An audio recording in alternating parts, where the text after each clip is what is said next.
back in 2017, and you look at the ANC today, Sunday stories, Ms. Kusela Diko, Covid19, corruption, a new type of capture erupting in this country, independent power producers, Eskom paying 5 billion rand to strange white companies. Do you think that things are certainly going wrong in the ANC?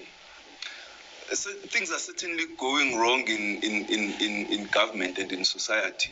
I think those things do not necessarily reflect what's going on in the ANC. I think the ANC is strong. The ANC is fighting very seriously to maintain and retain its mass support base, to rebuild, renew the organization, and ensure that ideologically and politically it renews itself and repositions itself in a way that resonates with the overwhelming majority of the ordinary people in our country. There are certainly things which are happening in government and society generally which are quite wrong. Obviously, I wouldn't want to talk about things about which I don't have much information and which I think will still be subject for review at another stage.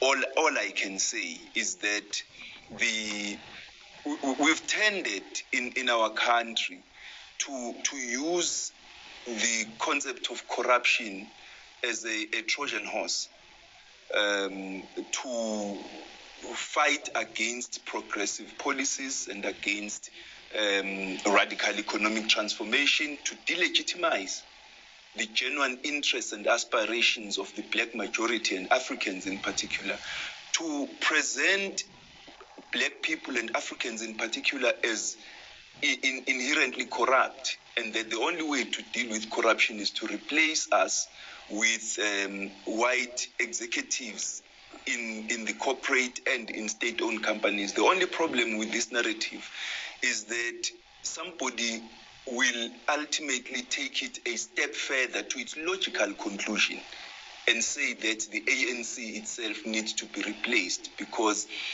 insofar as it is an African nationalist organization, because that's what we are. We're not an ANC, just the acronym. We're not an African National Congress because we chose,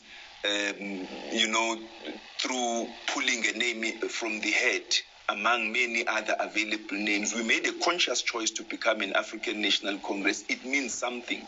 But somebody will take it to a logical conclusion and say that, no, the ANC itself, to the extent that it represents these Africans who are dubbed as corrupt, incompetent, inept, must therefore be replaced, or it must change character to become this organization that represents those who are said to be the fixers of South African society. But the fact of the matter is that South African society can't be in a mess socially and economically because of white supremacy, and then we turn back to white supremacy to solve the problems that our country is facing. It's impossible.